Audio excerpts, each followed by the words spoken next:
Hello everyone, welcome back to another video. आज के इस वीडियो में हम जानेंगे जॉर्डन कैनोनिकल फॉर्म के बारे में। ऑलराइट, सो डायगोनलाइजेशन हुआ या फिर जॉर्डन कैनोनिकल फॉर्म हुआ, ये क्या टेक्निक्स हैं? ये टेक्निक्स है हमारी किसी एक गिवन मैट्रिक्स को किसी एक सिंपल सिमेट्रिक मैट्रिक्स के अंदर कन्वर्ट करने की, ताकि हमारी कैलकुलेशंस आसान हो सके उस मैट्रिक्स से रिलेटेड कोई भी स्टडी उस मैट्रिक्स से related. Alright, now Jordan canonical form उसी एक टाइप के फॉर्म में से एक है, सिंपल फॉर्म ऑफ मैट्रिक्स में से।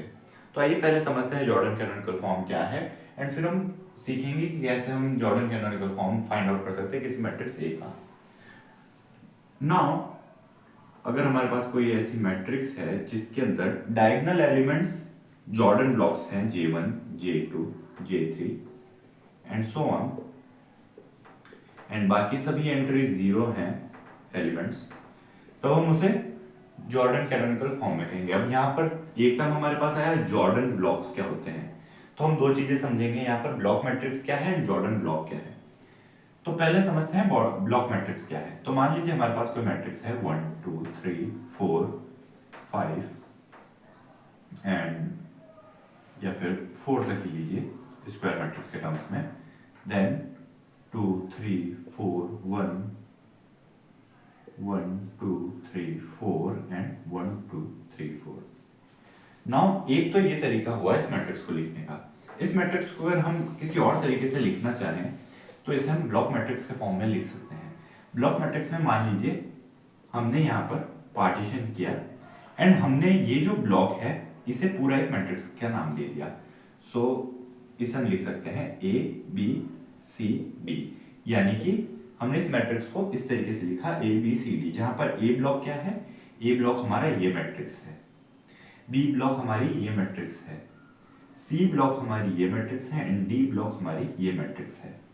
ऑलराइट, नाउ जिस तरीके से हमारे पास किसी भी मैट्रिक्स के अंदर डायगोनल एलिमेंट्स होते हैं, मान लीजिए 1 2 3 4 मैट्रिक्स है, तो ये हमारी प्रिंसिपल डायगोनल होती है, ये प्रिंसिपल डायगोनल एलिमेंट्स होते हैं।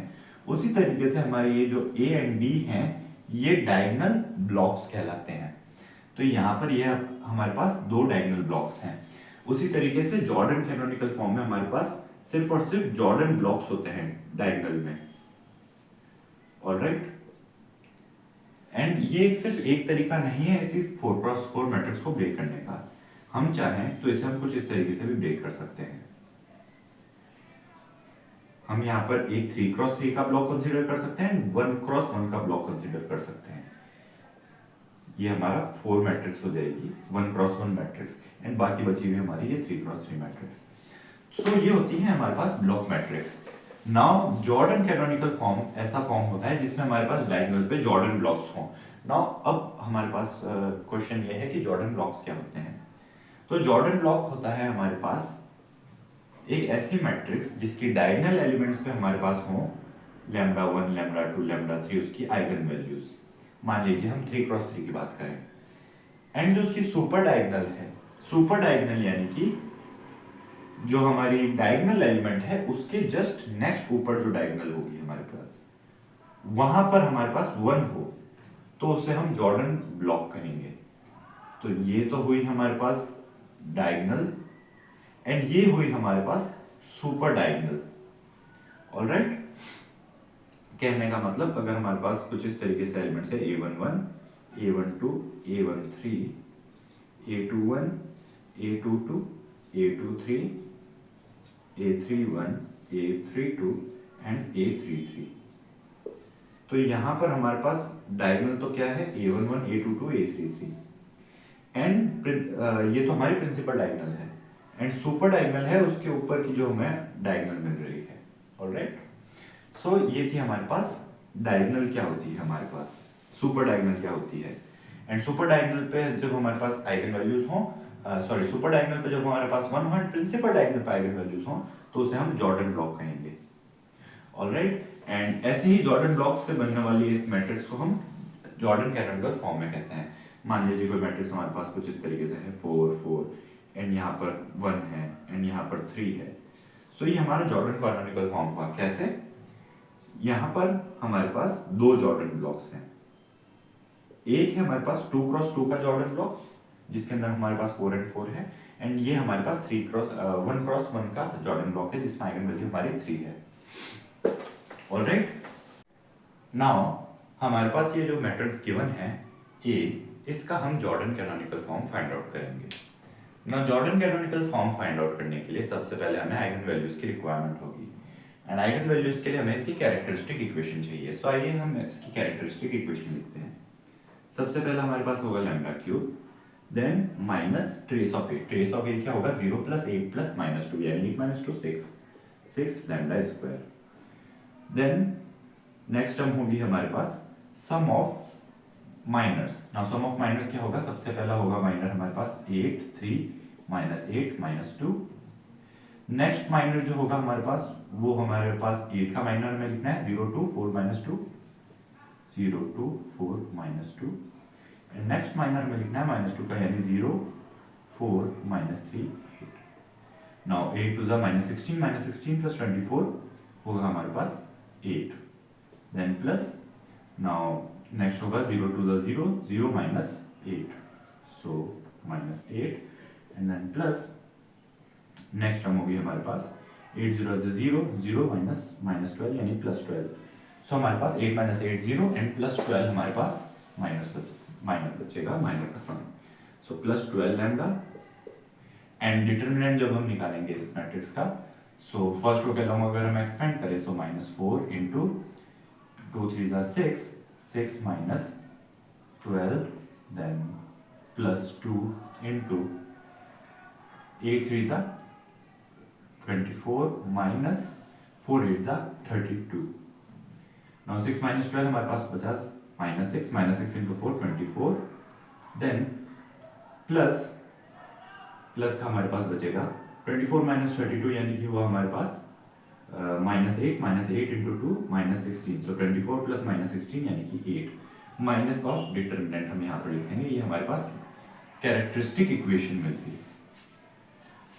नाउ इसकी हमें आइगन वैल्यूज फाइंड आउट करनी है। अगर हम इसमें लैम्डा = 2 पुट करें तो हमें क्या मिलेगा? 2 2 4 4 2 8 8 - 2 2 4 4 6 24, देन +2 12 24 -8। सो 2 इसको सेटिस्फाई कर रहा है, यानी 2 इसका एक रूट होगा हमारे पास। नाउ 2 अगर रूट होगा तो हम इसे कुछ इस तरीके से लिख सकते हैं, lambda cube -2 lambda square -4 lambda square plus 8 lambda plus 4 lambda -8। जैसा भी आप कंफर्टेबल फील करें, जैसा भी आपको इजी लगे समझने में, आप उस तरीके से इसे फैक्टराइज कर सकते हैं। मेन एम हमारा फैक्टराइज करना है इसे। सो लैम्डा स्क्वायर हम कॉमन लेंगे, लैम्डा -2 -4 कॉमन लिया तो हमें 4 लैम्डा कॉमन लिया तो हमें लैम्डा -2 कॉमन मिला, देन +4 कॉमन लिया सो लैम्डा -2 मिला। Again lambda -2 whole common, lambda square -4 lambda +4। And ये हमारे पास a² - 2ab + b² का फॉर्मेट में है। सो हम इसे लिख सकते हैं लैम्डा -2 होल स्क्वायर, यानी कि टोटल हमारे पास कितना बचा? Lambda -2 whole cube overall. So lambda -2 whole cube = 0, यानी कि लैम्डा = 2 2 यानी कि 2 ही हमारी इकलौती आइगन वैल्यू है। नाउ हमें इसका Jordan canonical form find out करना है इस मैट्रिक्स का। सो आइगन वैल्यूज हमारे पास हो चुकी है, फर्स्ट स्टेप हमारा हो चुका है। नाउ सेकंड स्टेप में हम क्या करेंगे? सेकंड स्टेप में हम कुछ टर्म्स की वैल्यू फाइंड आउट करेंगे, बिकॉज जॉर्डन कैनोनिकल फॉर्म इसमें कई सारे पॉसिबल हैं। मान लीजिए एक हम कहते हैं 2 2 2 0 0 0 0 0 0। सो ये भी हमारे पास एक जॉर्डन कैनोनिकल फॉर्म है, बिकॉज यहाँ पर हमारे पास 3 जॉर्डन ब्लॉक्स हैं, तीनों का ही ऑर्डर है वो 1 है। हो सकता है इसका जॉर्डन कैनोनिकल फॉर्म ऐसा ना हो कि 2 2 1 0 0 एंड 2 0 0 कुछ इस तरीके का हो। यहाँ पर हमारे पास 2 जॉर्डन ब्लॉक्स हैं, एक जॉर्डन ब्लॉक 1,1 का एंड दूसरा जॉर्डन ब्लॉक जो है वो 2x2 का है।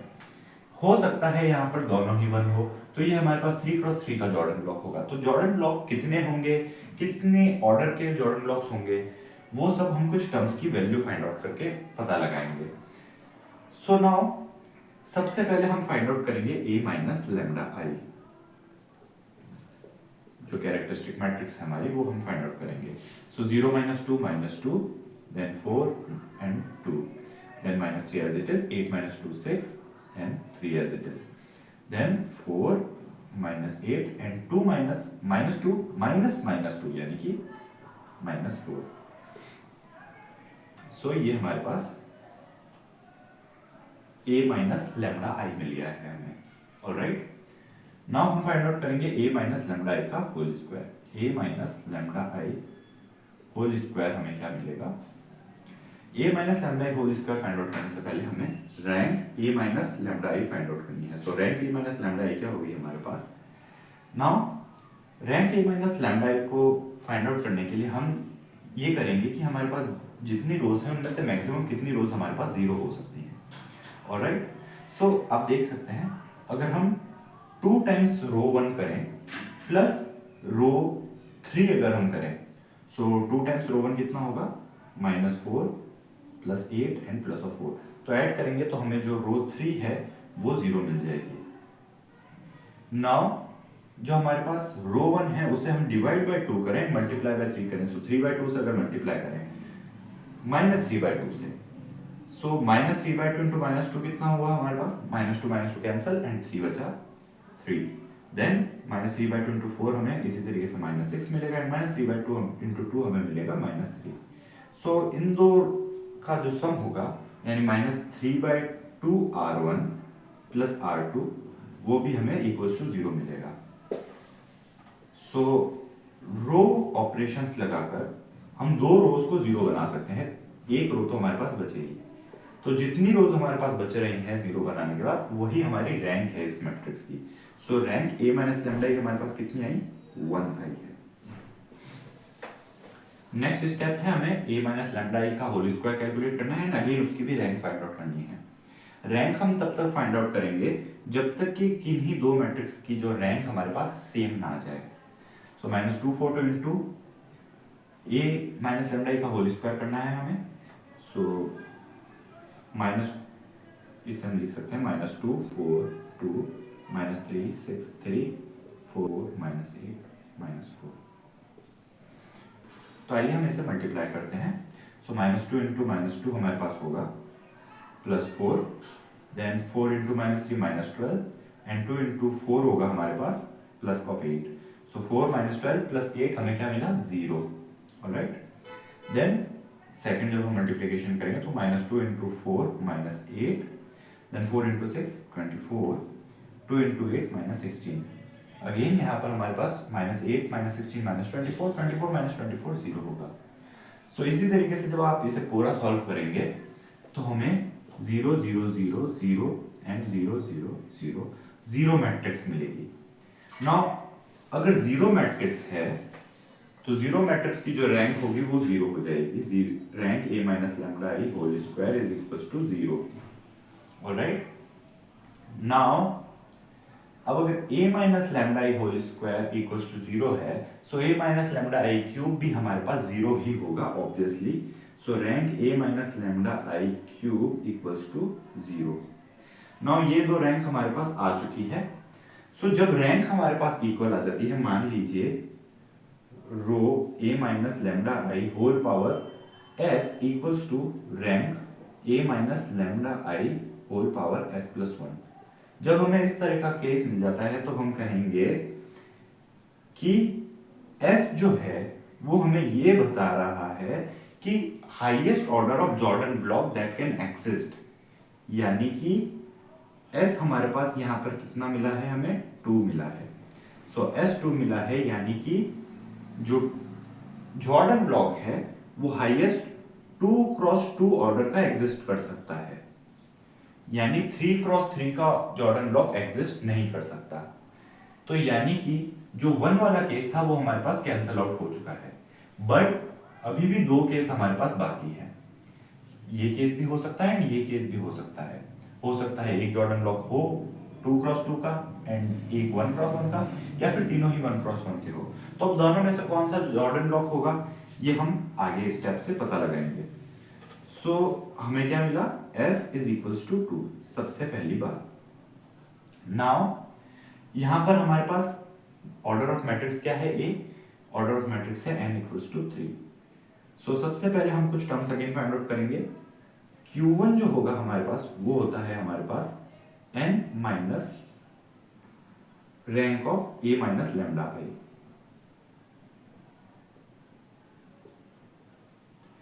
Rank of a minus lambda I हमारे पास कितना है, 1 है। सो हमें मिलेगा 3 माइनस 1 इक्वल्स टू 2। Q2 हमारे पास एक टर्म हम निकालेंगे। नाउ जो हमने यहां से शुरू किया है उसे ही हमें फॉलो करना है। n minus row a minus lambda I हमने किया। नाउ हम करेंगे rank of a minus lambda I minus rank of a minus lambda I whole square. Now rank of a minus lambda I क्या है हमारे पास 1 and rank of a minus lambda I whole square 0। So 1 minus 0 is equals to 1। Q3 हम find out करेंगे rank a minus lambda I whole square minus rank a minus lambda I cube. Q3 obviously हमारे पास 0 आएगा, 0 minus 0। हो सकता है कभी आपके पास rank a minus lambda square 1 आ जाए and rank a minus lambda cube भी 1 आ जाए। अगेन उस केस में भी 1 माइनस 1 हमारे पास 0 ही, लास्ट टर्म हमेशा हमारे पास 0 ही मिलेगी। अब इस इंफॉर्मेशन की हेल्प से हम ये पता लगा सकते हैं कि हमारा जो जॉर्डन ब्लॉक है वो कितने ऑर्डर के हैं एंड कौन से जॉर्डन ब्लॉक एग्जिस्ट करेंगे, फर्स्ट केस होगा या सेकंड केस। सो हम लिखते हैं Jordan block of order 1 is equals to Q1 minus Q2। Q1 minus Q2 हमें कितना मिला, 2 माइनस 1 इक्वल्स टू 1। यानी कि एक जॉर्डन ब्लॉक होगा ऑर्डर 1 का, यानी कि सिर्फ यही केस हो सकता है, 3 जॉर्डन ब्लॉक्स नहीं हो सकते ऑर्डर 1 के। Now Jordan block of order 2, हालांकि इसे हमें कैलकुलेट करने की जरूरत नहीं, ऑब्वियसली अगर एक जॉर्डन ब्लॉक 1 का है तो सेकंड 2 का ही होगा, बट हम यहां से वेरीफाई भी कर सकते हैं। जॉर्डन ब्लॉक ऑफ ऑर्डर 2 हमारे पास क्या होगा, Q2 माइनस Q3। Q2 क्या है हमारे पास 1 है एंड Q3 है हमारे पास 0। So 1 minus 0 equals to 1। Now Jordan block of order 1 हमारे पास कितना है 1 and Jordan block of order 2 कितना है 1 है। यानी एक जॉर्डन ब्लॉक होगा ऑर्डर 1 का एंड एक जॉर्डन ब्लॉक होगा हमारे पास ऑर्डर 2 का। ऑब्वियसली यहां से हमने s इक्वल्स टू 2 निकाला था, सो हाईएस्ट ऑर्डर 2 ही पॉसिबल है, तो जॉर्डन ब्लॉक ऑफ ऑर्डर 3 हमें लिखने की जरूरत नहीं है। यानी कि जो जॉर्डन कैनोनिकल फॉर्म होगा गिवन मैट्रिक्स का, जॉर्डन कैनोनिकल फॉर्म इज, हम लिख सकते हैं पहले तो हम एक 2 क्रॉस 2 का जॉर्डन ब्लॉक बना सकते हैं एंड देन एक 1 क्रॉस 1 का। 1 क्रॉस 1 का जॉर्डन ब्लॉक का मतलब है सिंपली हमें उसी वैल्यू को लिखना है एंड इसे हम कुछ इस तरीके से शो कर सकते हैं कि हमारे पास एक 2 क्रॉस 2 का जॉर्डन ब्लॉक है एंड एक 1 का जॉर्डन ब्लॉक है।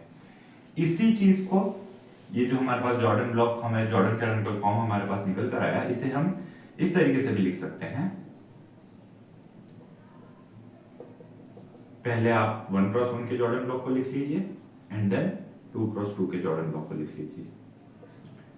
कोई डिफरेंस नहीं है, बात एक ही है, जॉर्डन कैनोनिकल फॉर्म दोनों ही वैलिड हैं, दोनों ही आंसर्स करेक्ट हैं। सो इस तरीके से हमने जॉर्डन कैनोनिकल फॉर्म निकाला।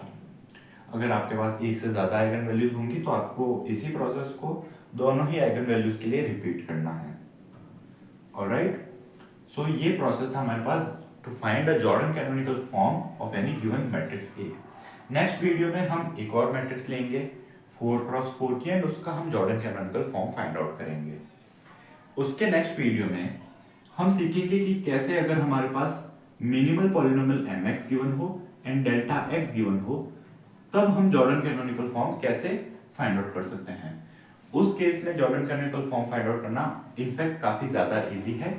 यहाँ पर हमें इन टर्म्स को याद रखना पड़ता है कि कैसे हमें rank a minus lambda I find out करनी है, कैसे हमें Q1, Q2 एंड Q3 की वैल्यू फाइंड आउट करनी है एंड उनकी हेल्प से हमारे पास जॉर्डन ब्लॉक का ऑर्डर निकलता है। बट मैट्रिक्स गिवन हो तब आपके पास जॉर्डन कैनोनिकल फॉर्म एग्जैक्ट निकलता है, लेकिन जब आपके पास mx and delta x given हो तो जरूरी नहीं है कि आपको exact Jordan canonical form find out होगा। कुछ पॉसिबिलिटीज भी हो सकती हैं, कुछ केसेस में हो सकता है आपको जॉर्डन कैनोनिकल फॉर्म एग्जैक्टली मिले। So this was all in this video. I hope you like this video. अगर आप चैनल पर नए हैं तो सब्सक्राइब जरूर कीजिएगा एंड वीडियो पसंद आए तो लाइक ज़रूर कीजिएगा। मिलते हैं नेक्स्ट वीडियो में, तब तक के लिए take care and thanks for watching.